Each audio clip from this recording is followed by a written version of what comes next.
আসসালামু আলাইকুম রহমতুল্লাহ।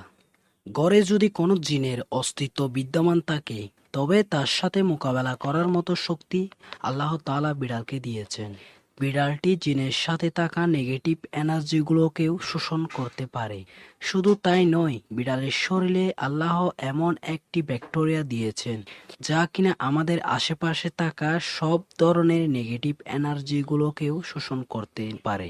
এছাড়াও বিজ্ঞানীরা বলেছেন, আমরা যখন রাতে ঘুমাতে যাই তখন ঘরে পুষে রাখা বিড়াল সারা রাত ধরে আমাদের শরীর থেকে নেগেটিভ এনার্জিগুলো শোষণ করতে থাকে। আল্লাহ রাব্বুল আলামিন বিড়ালের মাঝে কিছু বৈশিষ্ট্য দিয়েছেন, যার কারণে এমন সুন্দর একটি মাখলুক আমাদের রোজকার জীবনে অংশ হয়ে উঠেছে।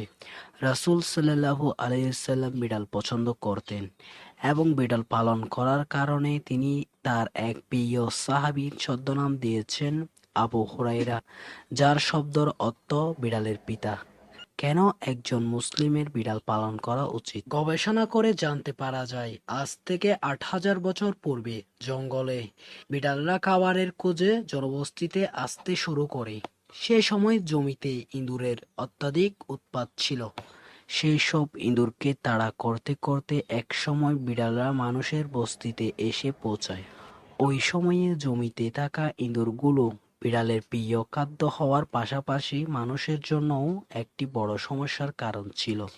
বিড়াল সেগুলোকে মেরে ফেলায় তৎকালীন সময়ে মানুষ আর বিড়ালের মাঝে একটা সখ্যতা গড়ে ওঠে এবং তারা আস্তে আস্তে একে অপরের প্রতি আপন হতে শুরু করে। বর্তমান বিশ্বে পোষা প্রাণী তালিকায় বিড়াল ১ নম্বরে অবস্থান করছে। রাসূল সাল্লাল্লাহু আলাইহি সাল্লাম ইরশাদ করেন, বিড়াল সর্বদা নাপাক বস্তু হতে দূরে থাকার চেষ্টা করে। বিড়াল হচ্ছে এমন এক প্রাণী যে কিনা মানুষের আশেপাশে ঘুরতে পছন্দ করে।